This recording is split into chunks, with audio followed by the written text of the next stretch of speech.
into the RAS network. Before we get into today's show, there are a few things we have to go over. Firstly, what you're about to hear and see is limited to general information only. It's not personal financial advice like you'd get from a financial planner. Also, it's important to remember that past performance is not indicative of future performance. That means that anything that's happened in the past, or we say today, is not necessarily going to reflect what happens in the future. Lastly, please consider that any of the guests or myself featuring on this program may have a financial interest in some of the products or shares mentioned. That's enough from me. I hope you enjoyed today's program. Cameron, thanks for taking some time to join me on the podcast. Of course, Owen. Thanks for having me. Yeah, it's great fun. We're recording audio and video. You're in Sydney, I assume, in the office. I'm remote in Melbourne today.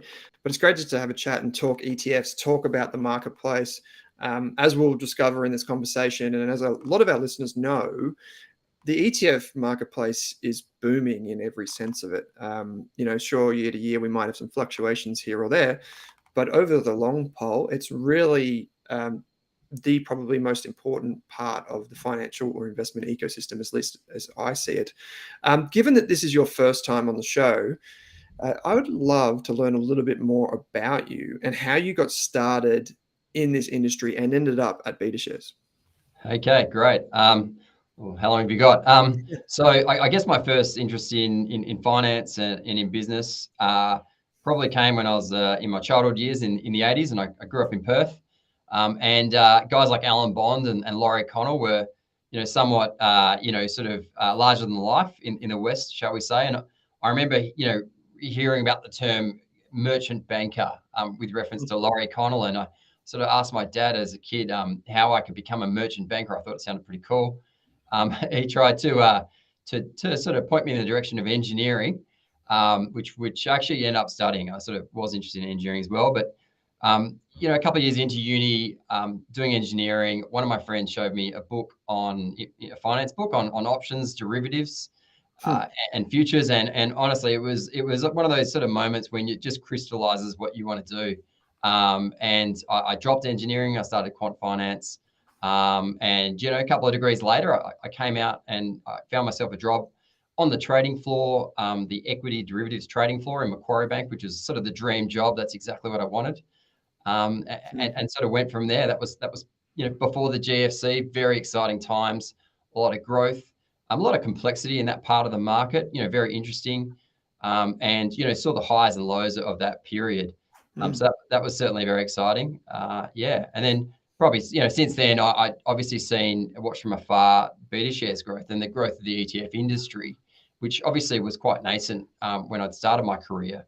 And a number of my colleagues had moved, in fact, from Macquarie to Betashares. And I think what's really interesting about the ETF industry is that, versus some of the products that I started my career in, you've actually got what's relatively simple in terms of an investment product, because there's enough complexity in markets as there are, right? So, something where investors are drawn to the advantages of the product, something with its growth, that's a really good spot in terms of professional development and ability to sort of play a role in people's lives in building wealth. So hence my move across to Betashares about 3 years ago.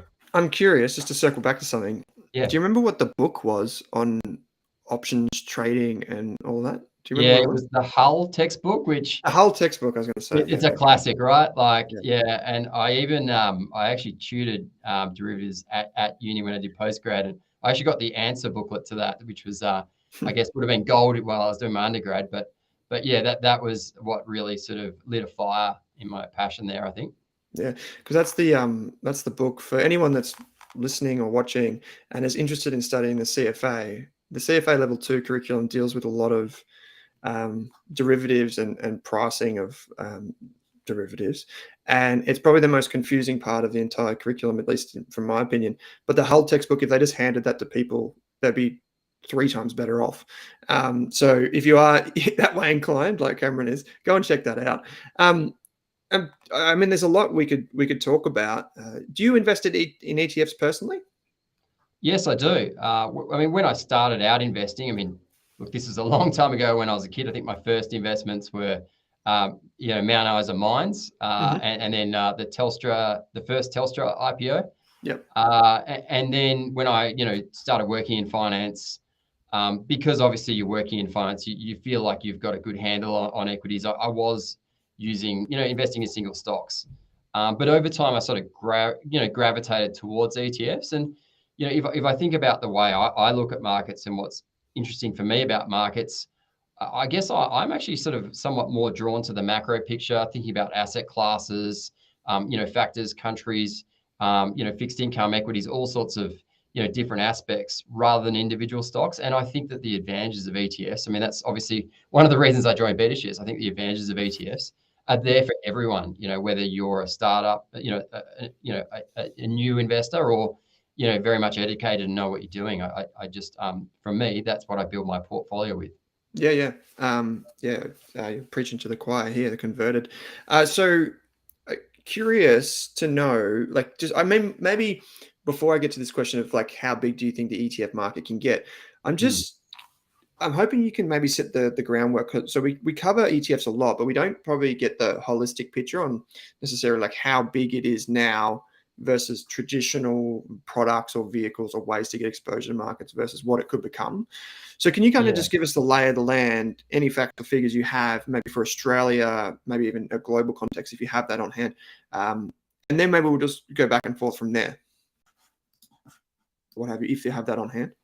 Yeah. So, I mean, most people will be aware that ETFs are growing and possibly don't have an appreciation for how large ETFs are versus other investment vehicles like unlisted managed funds.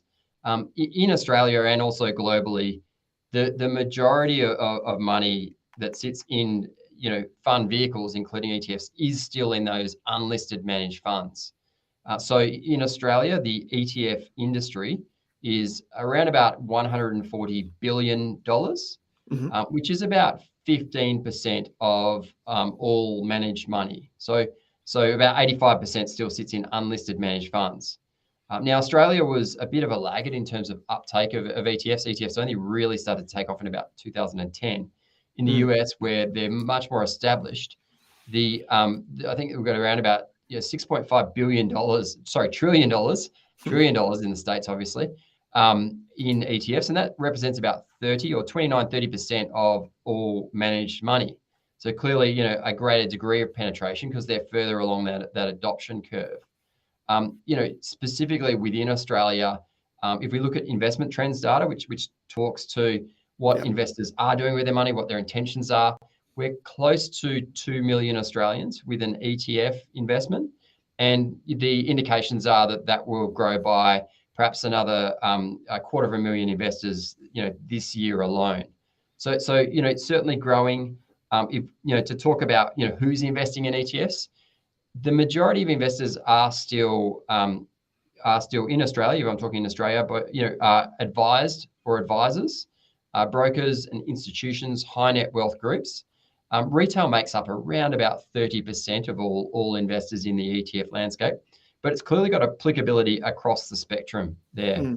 Now, the growth that we're seeing, that is, the growth has been, very strong. But if we sort of say that, currently the US is at 29%, and that's growing as a share of all funds. If Australia was just to catch up to that 29%, we'd see the ETF market here approximately double in total size. And I think there's a number of levers to that. It's not just the more people seeing ETFs as a really valuable tool and seeing the advantages, but if we think about particular asset classes like fixed income as an asset class was pretty much completely ignored within the ETF market 5 years ago, right?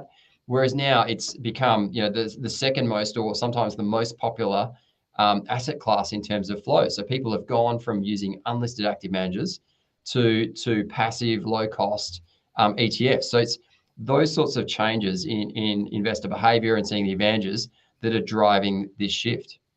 Do you have any data or even just a general sense on the trading volume? So I think, and we'll get to this maybe in a few minutes, but like, I think people are just trying to get a sense of who owns what, if that makes sense. So like, not just necessarily like how big the ETF vehicle as a market size is overall, but also just what proportion are they accounting for trades or for the number of like the value of shares on the market, anything like that? If you can give us some sense there.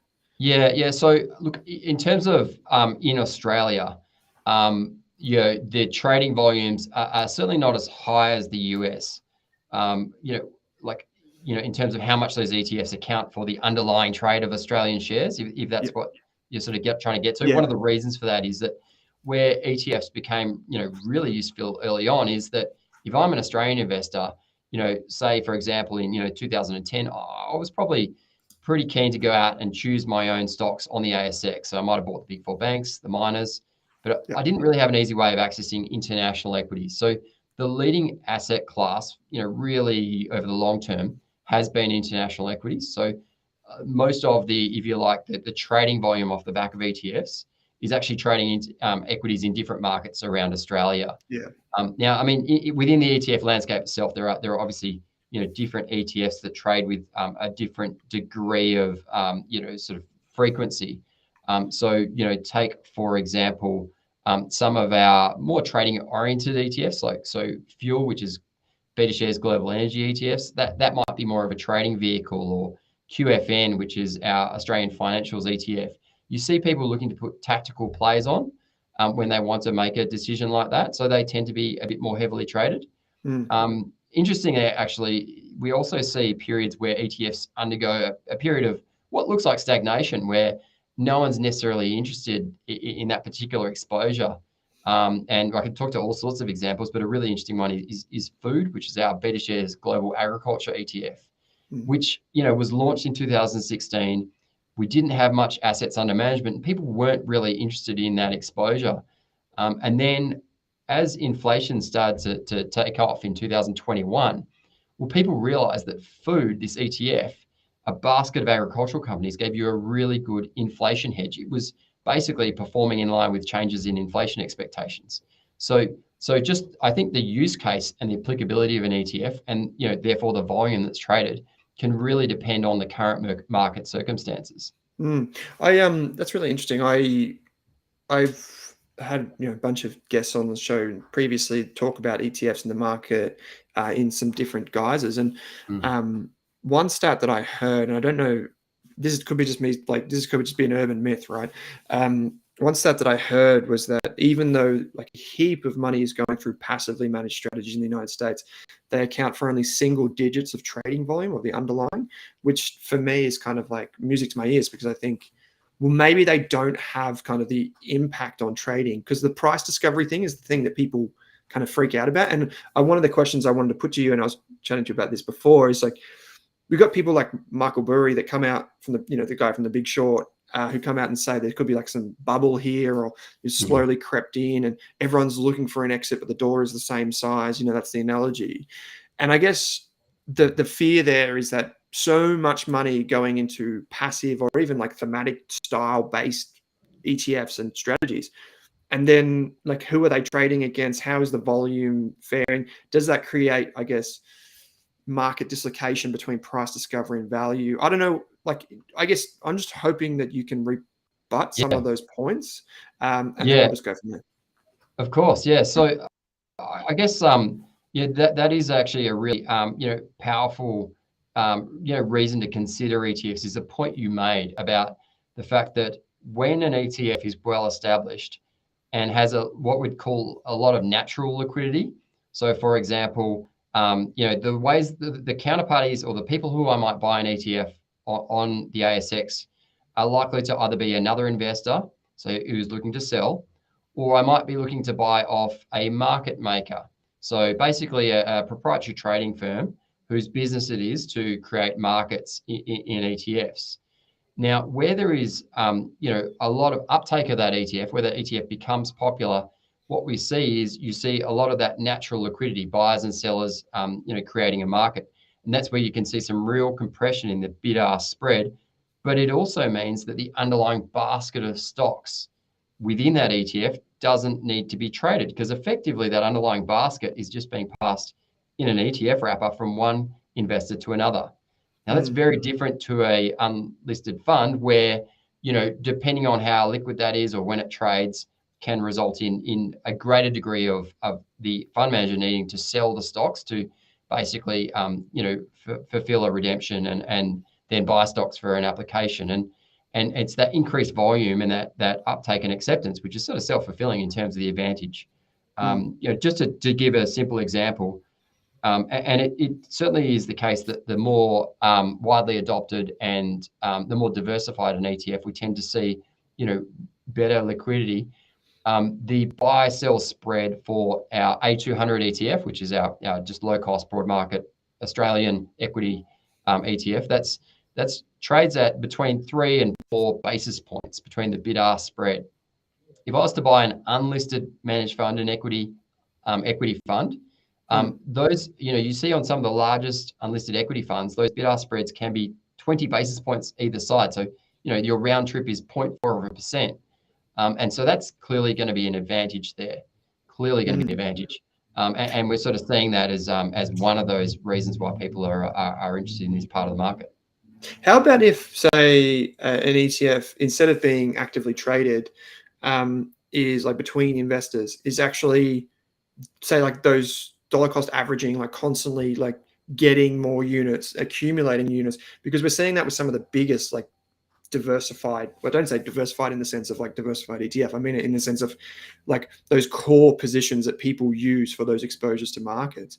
How about those where I assume more units are being created and there's more involvement from APs and that type of stuff? Yeah. So where you're having, increased inflows into an ETF, then over time, what's occurring is people are buying on market on a net basis. And typically that means that on a net basis, they will be buying from those market makers. Now what occurs there is that market maker will have what they call inventory, or they'll have units of that ETF that they're selling to you. And when they run out, they will basically create or they will apply for more units, which is similar to how you as an individual investor might apply, for an unlisted managed fund.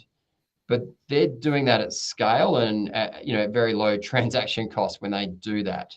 Now, at that point, we as an ETF provider are receiving that application, and that come in the form of 2 ways. They might deliver the basket of stock, which means that we're not necessarily needing to go out and buy that basket, or they may have a cash application. So they might provide the cash, and we would go out and buy the individual shares. So that can result in trading activity. I mean, I guess the point I'd make on market impact there is that if you look at the Australian market or the US market, the vast majority of volume is going through those very large, very diversified, very liquid ETFs where the underlying stocks are very liquid.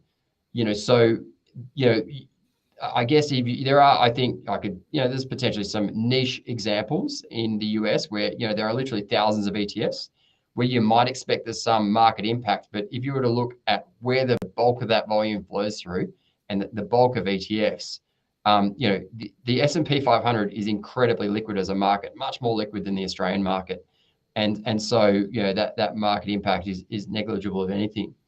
I mean, just to talk a bit about, your comments you raised about Michael Burry, and he's obviously, he's famous for raising the potential for bubbles in asset prices, and well known for his role, in basically highlighting issues in the GFC with residential mortgages and subprime, and he was played very well by Christian Bale in The Big Short.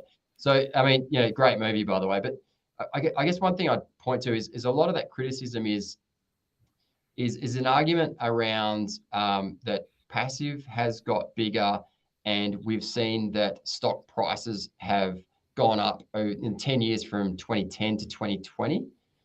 And I just don't buy that. The reason I would say is that, you can look at other markets where there is no passive investing. So if you look at private equity, or if you look at venture capital over that period from 2010 to 2020, those prices, went up, in some cases a lot more than listed equities, as an example. And so, clearly it didn't play a role there. And the reality is that the driver of that, inflation in asset prices over that period is clearly what the intervention of the Fed did in monetary policy. And the reason why that occurred is because the Fed thought there was an issue with stagnant economic growth and was trying to essentially encourage people to take on risk to, increase the wealth effect and therefore drive economic growth. So that, if you like, run up in all risk assets, and it certainly didn't just apply to assets covered by ETFs, was by design by a central bank. Nothing to do with the form of investing that relates to a lot of the way ETFs are structured. Some of the other comments that Burry make, are around ETFs creating momentum, creating churn, and I guess increasing volatility.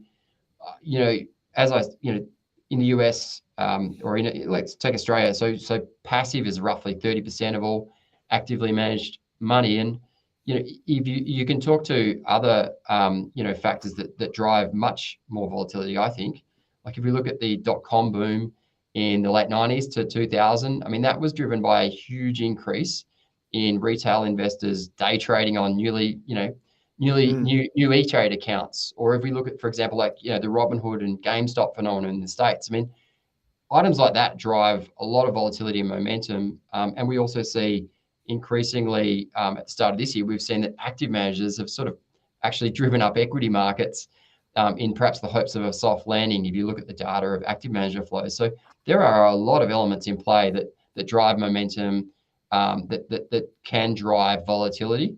And I don't believe fundamentally that ETFs as a whole are really a culprit there.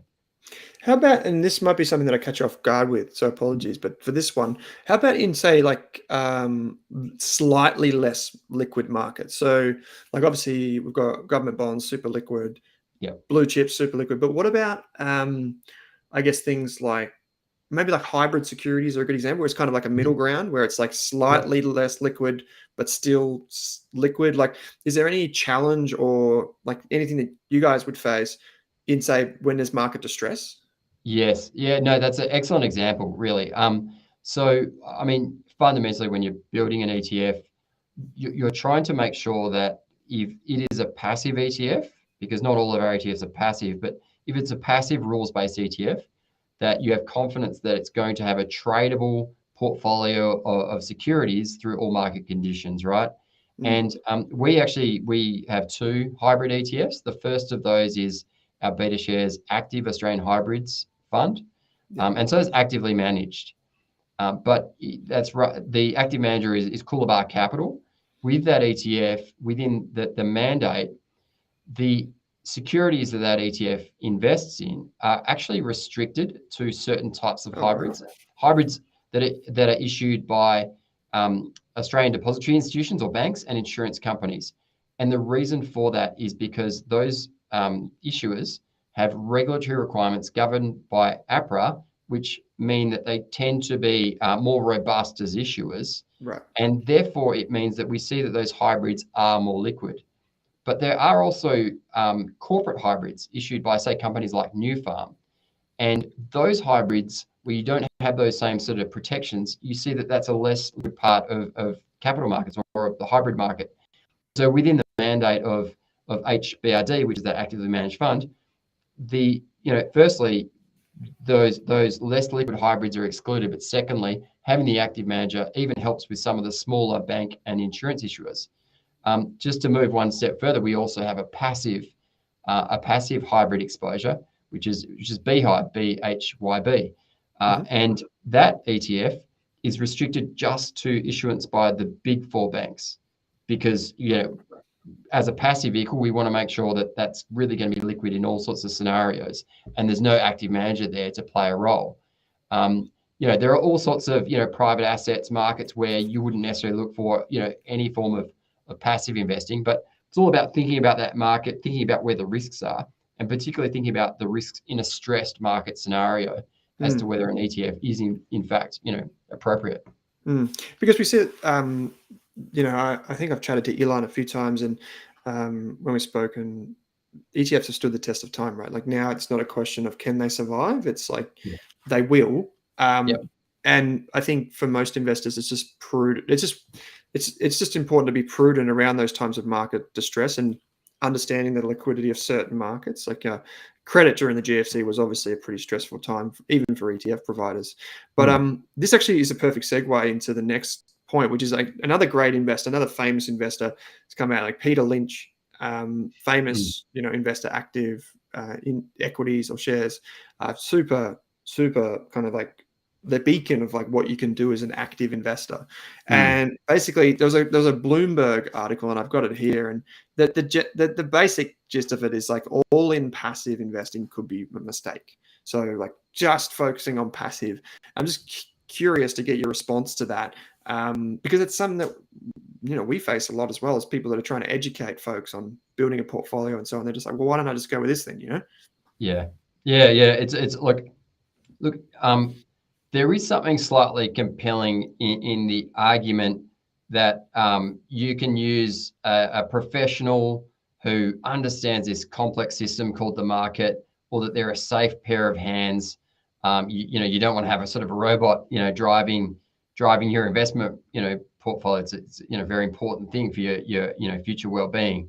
I would point out sometimes when active managers make these arguments, they're sort of selective in the data they use. So Peter Lynch's fund was the Fidelity Magellan Fund, a US equity fund, and it's been around. I think it might be since the 70s or even earlier. That fund did very, very well early on in its life, but if you actually look at its performance over the last 3 years, 5 years, 7 years, 10 years, it's actually underperformed the S&P 500. But by talking about its performance since inception, because it had some very good years very early on when it was small, he can talk about how that's delivered outperformance. The reality is that fund's now growing. It may be more difficult to find those alpha generating opportunities. So that selective use of data is one point I'd make that you sometimes see, but more broadly, there is good studies done by groups like Spiva showing that on average, especially when you look at longer term horizons, on average, most active managers underperform, and that's pretty consistent across asset classes and across countries. The one point that I always sort of see is that, often, investors and managers, can be narrative driven in terms of the story. When you see a period of, whether it's a liquidity crisis, a market crash, or some sort of issue in markets, that's when you tend to find out, what you really are invested in. And we sort of see this time and time again, and that's when ETFs tend to stand out from the competition. We'll often see, for example, active managers perform very well in times which suit their style of fund. But then when things come unstuck, in fact, that safe pair of hands argument falls away. And we saw that in COVID 2020, where a number of active managers saw problems there. Last year, if we look at growth equity managers, we saw a number of growth equity managers who, for example, have performance fees embedded in their their management fee structure. And we saw a number of managers who had, over a period of time, generated excellent returns, like well above the MSCI World Index. But if you look at their portfolio, they were taking very concentrated bets in tech stocks and therefore earning very large performance fees. Now, I don't want to, claim that they weren't acting in investors' best interest, because obviously they were generating good returns and they saw that outperformance, even net of fee. But those single stock positions for some managers, and I'm thinking of one in particular, then saw extreme risk volatility over the last sort of 12 months. And if I compare the profile of various funds, I can often find an ETF that gives you the same profile, but at a much lower fee point. So NDQ, which is our NASDAQ 100 ETF, has performed incredibly similar to a lot of those growth tech-oriented managers in the good times. But because it doesn't necessarily have the same degree of stock-specific risk and fee load, we often see that it can perform much more strongly in those tougher times. So, I don't want to say that people should only consider passive. But if you are looking at an active manager, look at, the fee load, look at their style of investing in particular. And if you can get an ETF that gives you that same style, that same, exposure that you're looking for, then that ETF's giving you better diversification, lower fees. You should consider that as well as the active manager as a potential solution in your portfolio. Yeah, and I mean, for what it's worth, like the way I think about it is, like we touched on before, like if you're going to invest in illiquid things, maybe the ETF structure isn't the right structure because it just can't be done. But for all things that probably, it's like that old saying, like what can be automated will be automated. What can be passive will be passive is probably the way to think about it. And I guess like that's the proof is in the pudding over a longer duration now for many of those things. So like, I mean, a lot of you would know this, Cameron, but a lot of retail investors in particular don't have access to tools like X-Ray from Morningstar or the ability to see through portfolios and get a proper style guide. Although I think that is becoming better now with more solutions for retail investors just to understand overlap, to understand like exposure to certain markets beyond just like what are the top 10 stocks, I'm curious because like I spend a lot of time obviously educating investors, doing all these types of things that go beyond just pure investing. I think that's the way of the future for anyone that builds a business in this environment is you have to offer something that is like content where you can help people get smarter over time, not just feed them, but teach them as well. And I'm curious, like, does the rise of passive management and the ability to just kind of almost set and forget to some extent, does that have an adverse impact on financial education, or do you think it actually may even improve it? I'm just kind of like going completely off to the side here to where our conversation was going, but I'm just curious if you have any thoughts around that. Yeah, no, that's a good sort of thing for us, to consider really. I mean, does passive kind of dumb people down? I mean, you could ask a different question. If I place my money with an active manager, and I trust him to drive the car because it's a complex machine I don't know how to drive. In some senses, am I taking my hands off the wheel there? Am I entrusting him and therefore sort of absolving myself of any need to sort of get up the curve? And we do see that a lot, particularly in an asset class like fixed income, which a lot of people actually see as sort of complex and somewhat scary. I guess another way to think about this is, what do people do when they're investing in stocks themselves?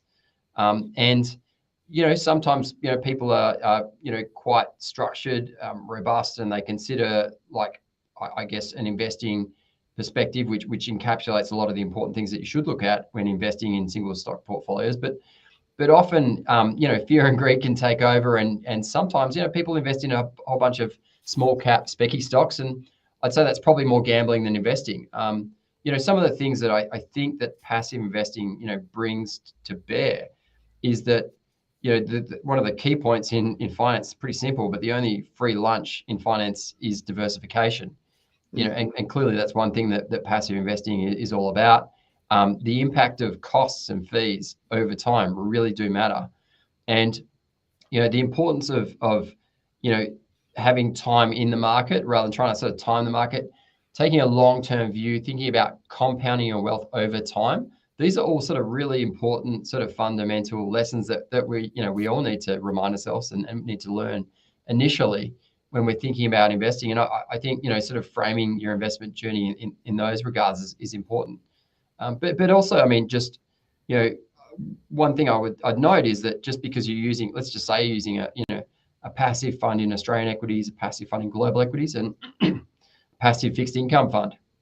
I mean, they might all be passive funds, but one of the biggest drivers of returns and risk, of course, is your asset allocation. How much do you allocate to those three vehicles, if that was your simple portfolio? And so there is still a requirement to understand what you're doing. You might seek a financial advisor to get a viewpoint on that. And we also see that ETFs initially were that sort of that core broad exposure for markets, but increasingly you've got ETFs that can provide a way to express a view, whether it be investing in a particular sector, in a country, in a thematic, as a satellite to try and add out performance. And, I talk to a lot of, very sophisticated investors who have now sort of down tools in terms of picking individual stocks or active managers, and will use ETFs to express views in the satellite there. So I certainly think that overall, you'd say that ETFs are a force for good and empowerment. Oh yeah, and it's I guess the education piece around that is still just as important as ever, right? And I think it's great. Like one of the things Betashares do is you guys produce so much content. I think even amongst like international peers, like the amount of content that you guys produce is like probably like it's right up there as like one of the, like I can't think of many brands that do that. So, and that's, I guess that's kind of also reflective of where we are in the cycle of the ETF market being so early in it. Is obviously a key. Like we spend a lot of time talking about ETFs generally speaking, rather than getting straight into the meat, right? Even now with $100 billion plus industry here in Australia and trillions overseas. So, we're still talking about like, how do you use one? How do you figure that out? But I think more and more people becoming sophisticated and moving beyond that. I'm glad you talked about thematic investing, because this is a part, like people know NDQ, which is the NASDAQ 100 ETF. You got as well as things that can be considered in their core portfolio, like A200, for example, is super popular. But thematic investing is something that Betashares is particularly well known for. I can think of many different examples, right? And you mentioned food before as kind of that targeted exposure. And I've got a few questions around this, but I guess one of the questions, and this is more of like a hard hitting one, Cameron, which is like some ETFs, and a lot of the literature says that some of these thematic ETFs do not perform well straight out of the gate. So like over 3 or 5 years. In particular, like I'm going to single out one, which is the CRIP ETF, which is the ETF I'm getting a lot of questions about lately, which is that cryptocurrency innovators one. Huge ETF straight out of the gates, lots of fanfare, like people loved it. And then it's gone on to perform really poorly since it's launched. And I guess just like I'm just after, like I know you're part of Petershare, so I'm going to go for like candid responses here. But like, how does that happen? Like, where does that go wrong? Like, let's just go from there. Yeah, of course. Yeah. No, look, I guess maybe I'll just talk about how when we are developing a new product, how we think about thematic ETFs. And look, we have lots of what we call sort of product segments to our business, and one of those areas would be thematic ETFs. And when we're thinking about a thematic exposure, you're really looking at creating an investment which is going to leverage structural growth. And we sort of look for 3 key attributes in terms of deciding that we are going to go ahead with launching a thematic ETF. And I mean, those 3 things is, the first question is, look, do we think that this, theme is a fad, or do we think that this has multi-decade growth where it's going to play out? The second thing is, do we think that the companies that are involved in this space, are they either profitable now, or do they have a path to profitability? And then the third question is there enough investable companies, that are liquid enough, so we can create that sort of diversified exposure to that theme? And specifically to talk about crypt, I mean, so this is an exposure to companies that effectively sort of provide a lot of the infrastructure in the the digital economy. Yeah, picks and shovels. So picks and shovels. These are equities, and it was a space we were interested in a long time. But when we launched that ETF in 2021, late 2021, and that was really the first point as to which we could satisfy the last requirement of having enough investable companies, because the space really was too nascent before that. The performance of that fund has been certainly very volatile. Like the month of January was up 50%, but that's off a low base. I mean, it down roughly sort of 75% since inception. Interestingly, we haven't actually seen net outflows out of that fund. Oh, really? And and I hope that's due to our efforts in terms of educating investors as to what they're investing in and how to think about thematics. I mean, firstly, we sort of say that with that fund, given that this digital, sort of digital economy is sort of in its infancy, it's going to have a high degree of correlation to Bitcoin, Ether, and coins, and that's going to come with a high degree of volatility. And, you should be thinking about how much of this you allocate to your portfolio. And we did see, in terms of trading activity, the trade sizes, in isolation were quite small. So we think that people, I'd hope that most people allocated relatively small parts of their portfolio to that, because it was such a volatile exposure. I guess, from our thinking, we thought that this was a sensible exposure to launch at the time. And we might well have seen with greater adoption that we did a 3x return in the first sort of year and a half. Crypto sort of famously goes through these crypto winters. We will see what happens, but I wouldn't, say that 50% return we saw in January is an anomaly, and you may see, even greater returns in the future off the back of this. Is trying to provide that pure play exposure, and then if an investor wants to use this, and if they have confidence in the earnings potential of that group of companies, then that's sort of that access vehicle for them. I mean, just more broadly on the comment on thematics, and I guess one thing I'd sort of make in terms of thinking about thematic exposures and how to use them. If we look at the global equity market last year, and if you look at sector breakdown, so different sectors, whether it's media, banks, financials, tech, and energy. Energy was the one sector last year that had positive returns, and I think the returns on energy were roughly 50-60%. Everything else was negative. So if you didn't hold energy in your portfolio, you were probably going to underperform. Now, there were sort of, so energy is oil and gas. There were some, isolated exceptions to that. So uranium companies did quite well last year. Energy transition miners, energy transition material miners did quite well. And frankly, we have thematics that provide exposure to those themes. But broadly, most thematics last year, generally speaking, didn't hold energy stocks. And so subsequently, we saw a degree of underperformance. And a number of them had relatively high weights to tech, and we saw a sell-off in tech. I guess the point I'd make is that, investing in a theme, in our view, and this is just a general comment, you should be thinking about the long-term performance, and in particular, the long-term ability for those companies to generate earnings growth. Markets and valuations can move around a lot in volatile times, but taking a long-term view, we think that earnings growth rather than changes in valuations is what really counts. Now, the way we sort of see these thematic ETFs is that if I think about building a portfolio, our philosophy, and this is just our philosophy, it may not apply to you as an individual, is that you're best off building your core portfolio out of low cost, broad, diversified ETFs and building blocks that you can sort of sleep at night in through the market cycle, and that thematic ETFs can really add value as a satellite, as something that can potentially drive out performance. But as a pure, what we'd call a satellite that gives you very good exposure to a theme. It might be cybersecurity. Generally speaking, you've got a more concentrated basket than a diversified core Australian equities ETF. You might have 30 to 100 stocks in that thematic basket. So you're going to have two things. You're going to have higher volatility than your core exposures, but you're also going to have a lower degree of correlation than other core building blocks. So that thematic exposure will have theme-specific risk, which means it moves.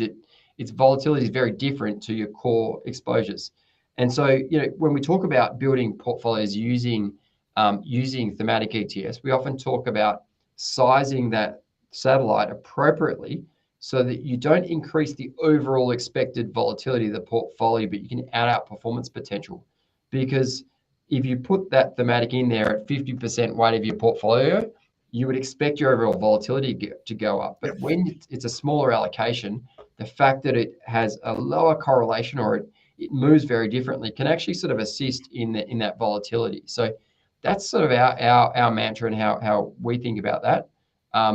That's our approach, but obviously I'd make that point, as a general comment rather than specific advice. Yeah, for sure, absolutely. And anyone listening to this knows that we're only speaking in general terms here. You should always speak to your financial advisor to help you build a portfolio.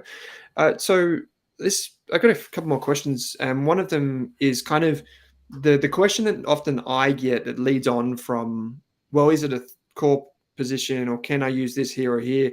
And the waters get blurry depending on like people's objectives and all that. So again, like I encourage people to think carefully about their own portfolios and speak to an advisor and all that.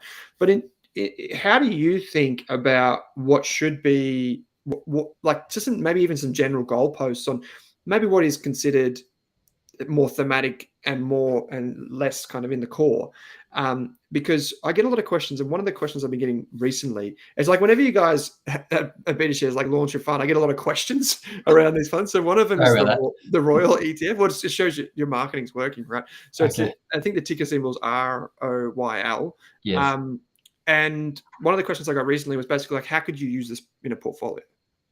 Yeah. So look, so it very much does depend on what the exposure is, and I think so. So Royal is an exposure to global royalties companies. They're effectively companies that have financial arrangements where they essentially, in a general sense, earn revenue or a stream of revenue connected to whether it be an iron ore mine or music royalties or royalties from a pharmaceutical drug. So it's kind of a way of providing finance to a company who's trying to fund one of those activities, and then getting a cash flow stream off the back of that. It's a fund that has very interesting characteristics. I generally think of that as somewhat of a mixture between what I call a sector fund, which tends to move in line with the economic cycle, and a thematic fund. Now sector funds are often much more responsive to the economic cycle, and a sector fund might include fuel, which is our global energy stocks, very much tied to the energy cycle. It might include food, it might include our gold miners ETF, whereas those thematic funds tend to be anchored into that long-term trend and a little bit less sensitive to economic activity in one time. Right. Now Royal is really interesting because it has exposure to a group of companies who can see upside in their earnings when inflation starts to run hot. And so, in that regard, it does have some more exposure to the economic cycle. But we're also seeing that, mining companies are using more and more of these royalty structures to fund their mining activities. So it's got a bit of a, foot in both camps in terms of sector or thematic. My view is that if I look at, at Royal and its correlation to equities, so say take A200, so Australian equities, correlation of Australian equities over a 3-year period to global equities would sit at about 0.75. So there's a degree of benefit from holding both together, but they move somewhat together. Royal has a correlation of 0.5, so a lot lower. And so that I think of that as you could add that in as a diversification tool. It also has an element of inflation hedging there, so it could perform a role in the core, and that's partly just due to the makeup of that particular fund. Typically speaking, if I'm thinking about a thematic fund, which is perhaps more purely a thematic fund like cybersecurity, hack, I'd certainly see that as a satellite exposure because of the way it is connected to that theme rather than the economic cycle. Yeah, that makes sense. Yeah. In the sector, that's probably an interesting kind of like distinction there too around the sector versus thematic. Okay, so I've got 2 questions left. One of them, I know this is the kind of one that's really interesting for a lot of folks. It's just like some sectors or some themes or just even markets in general that you think people should have on their watch list in the year ahead. So people are thinking, well, I'm interested in learning more about a thematic or a sector or something like that. Like if you could identify, say, 3 of them, not just for 2023, but as you said, over the long term, like beyond, what would be 3 examples? Yeah, no, I mean, great question. So within, like, I'll just talk sort of within some thematic ETFs and ones that I think are sort of interesting. One is XMET, which is our Betashares Global Energy, Betashares Energy Transition Metals ETF. Yep. So this holds a basket of miners and producers of 8 key energy transition metals. So think copper, lithium, cobalt, nickel, manganese, silver, rare earth. So the premise behind this ETF is those particular metals and materials all have what we call a structural tailwind, where we see from the energy transition into renewables, the amount of build out of power grid infrastructure required, and the transition to electric vehicles. We can see that there is massive demand on the raw materials required for that transition, and like the constraints that exist in the supply for some of those materials mean that there's likely to be a fair degree of price support for producers of those materials, so they're well placed. And if we think about where we're at in the cycle, we may potentially see a US recession. Well, these producers are leveraged to something else, and there is a very strong degree of government support which is now going into these industries. The energy transition is becoming somewhat of a geopolitical area of tension between China and the US. And so securing supply of these materials has become strategic. And the US and Australia have both started, releasing what are known as critical mineral strategies, where they've in fact provided cheap funding to producers of these materials. So a number of companies within this ETF have received cheap funding to develop either production or refining capabilities. And there's a really strong tailwind there. Last year, in the middle of last year, the US government released the Inflation Reduction Act, which was a curious name because it was really incentives to encourage consumers to buy US electric vehicles and to incentivize the production of renewable energy technology in the States. And those incentives were structured around the raw materials and where they came from. And when we look at XMED as an exposure, really set to benefit from these incentive structures put in place by government and that funding tailwind, along with just that natural increase in demand for things like electric vehicles. So I think that's a really interesting place, and that structural growth story will play out over 20 to 30 years. Another really interesting fund that I think has perhaps slipped under the radar after a couple of years of underperformance is Asia. Ticker code is here. It's our Betashares Asia Technology Tigers ETF. Now, I'm sure that your listeners will be well aware that China's gone through a tough period in terms of their capital markets. There was government crackdowns on things like gaming, on some of the concerns around data around Chinese technology companies, and we also saw very stringent lockdowns in China, especially throughout the whole of last year. Now, a number of things have turned in that world. So we've seen the COVID reopening. We've seen that government support policies turn much more supportive. There were threats that Chinese shares listed in Hong Kong and the US, what are known as ADR shares. There was a reprieve by US regulators, after there were threats to delist some of those stocks. So a lot of these sort of headwinds have turned into tailwinds. Now, Asia as an ETF, Betashares Asia Technology Tigers, is exposure to Asian technology leaders, 50 companies from emerging market Asia. So it's roughly 50% China, but it's also Taiwan, India, South Korea, and alike. But that is the exposure. What I find interesting is obviously, these stocks are relatively beaten down from where they were 2 years ago. They have rallied somewhat from their lows in October. There's potential upside, but the other element here really is about portfolio diversification. The Chinese economy is at a completely different part of the cycle versus any other Western economies. In Australia, US, Europe, we've all got rising inflation problems. We've got tightening monetary policy, and we've had that post-COVID rebound well in the revision mirror. Whereas in China in particular, very supportive government policy now, supportive monetary policy, low inflation, growth outlooks are improving. It's a completely different part of the cycle. So whether or not you believe there's greater upside in terms of the companies, it's always advantageous to look for areas and look for exposures which give you something which will potentially act as a counterweight or is in a different part of the market cycle. So I think Asia, for that reason, for the fact that it's very lowly correlated, is very interesting.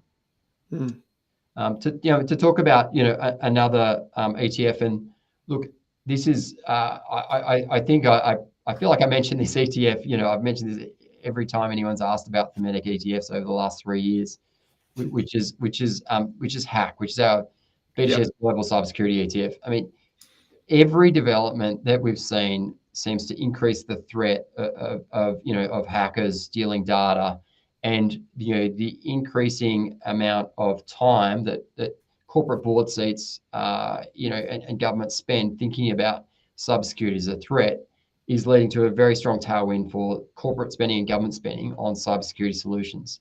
And obviously, there's been a number of high-profile cyber hacks last year here in Australia, which we don't need to talk about. But even if you look at the last couple of months, we've seen ChatGPT launched, which is a generative artificial intelligence technology. Now, Akamai, the chief technology officer there, was commenting on this very early on about how this generative artificial intelligence technology allows a hacker to potentially deploy a phishing attack at scale with far more effectiveness. Like if you think about that sort of phishing email you used to get from a Nigerian prince, badly spelling mistakes, and if you actually wrote back, you'd get something back which probably didn't make sense anyway.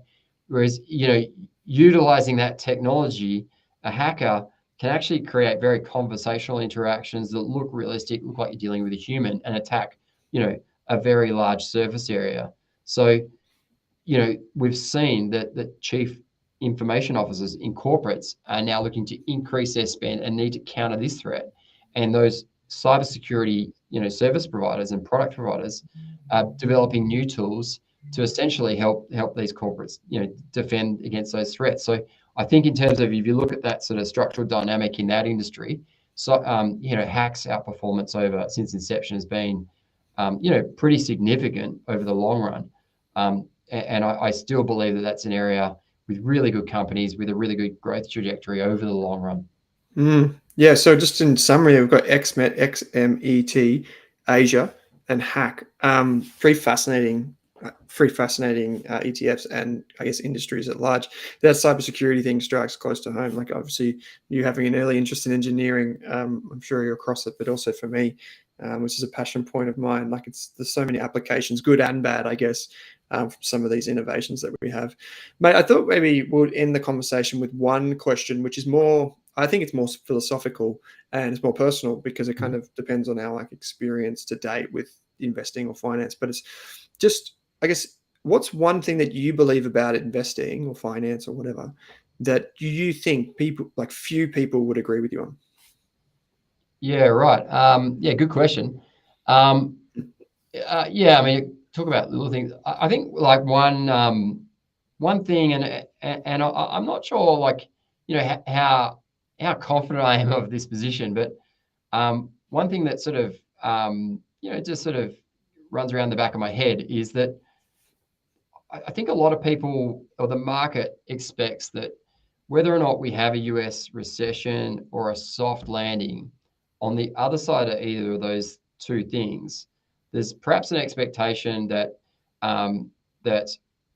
Fed policy and central bank policy will lower rates, and that inflation will get back under control. We sort of describe the period between 2010 and 2020 as this deflationary period, where things like technology, demographics, and debt meant that we saw very, very much deflationary pressures. And look, there has been some comments about we've moved into a new normal post-COVID, and the deglobalization of supply chains means we move production of widgets from low-cost areas like East Asia to, say, high-cost areas like the US, and creating potentially an inflation uplift.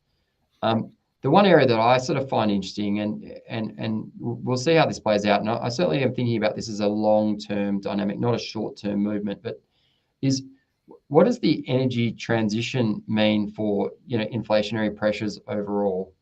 And I sort of say that because you look at what needs to be spent, and it's not just in terms of electric vehicles and windmills, just the amount that needs to be spent in terms of energy efficiency of buildings, of industry, is enormous. And maybe ideally you'd like to think that we, meet Paris goals, but even if we fall short, to me, the expenditure required there is enormous, just looking at stats, and a significant portion of GDP. And I can't help but think that does mean that we're going to have a slightly more elevated amount of inflation in the longer term over the next 20 to 30 years than perhaps other people believe. I guess we won't find out until we get there. But that's one thing that I sort of think about and sort of ponder on, what that means in the longer term. Yeah, that's really interesting, because I think a lot of us, at least people maybe under, say, 40, 45 even, maybe think, oh, it's going to, the structural trend is down, and down towards zero, right? That's what's normal. But maybe that's not normal over time. Maybe there's something else that creeps in, which has vast implications for investing. And you made a few comments around that earlier on. But Cameron, I think for your first knock on the Australian Investors podcast, brought to us by the Australian Shareholders Association, I'm thrilled to have those guys' support in running the show. I just want to say thanks. I think you did really well, and I appreciate you taking the time to join me today. Thanks, Owen. I enjoyed the conversation. They're really good questions. Appreciate it.